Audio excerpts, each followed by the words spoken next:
Hi everyone, Monday begins week 7 of Writing 111. It's also Indigenous Peoples Day, an important day for us to recognize that we live and work on the unceded land of the Dena'ina Athabascan people.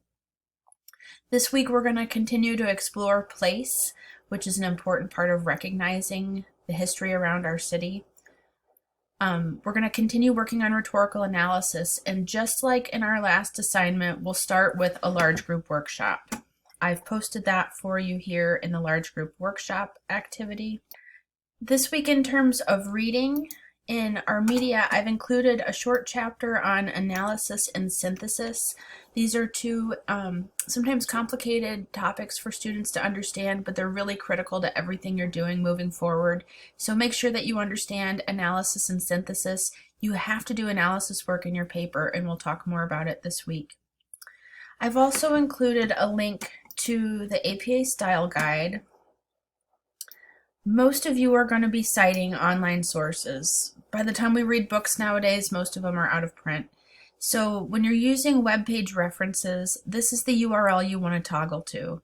I use this APA style site all the time. I recommend bookmarking it on your computer. So you're going to be asking yourself, are you looking at a web page on a news website or any of these other topics? And then you're going to model your source after the model that's here below. So make sure you take a look at the APA style site because you're going to be referencing sources in your paper this time. Now, you're just practicing getting started with citing source material. By the end of your 200 level class, we expect you to be citing work correct most of the time.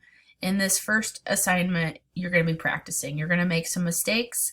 I'll ask that you, if you use a citation generator, that you know you're probably going to have to go back and edit it again. I have not found a citation generator that makes APA 7 citations perfect all the time.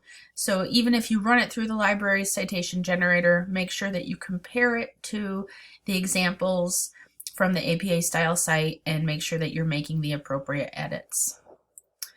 As a way to nudge you forward in writing this paper, you're also going to submit a source summary and analysis.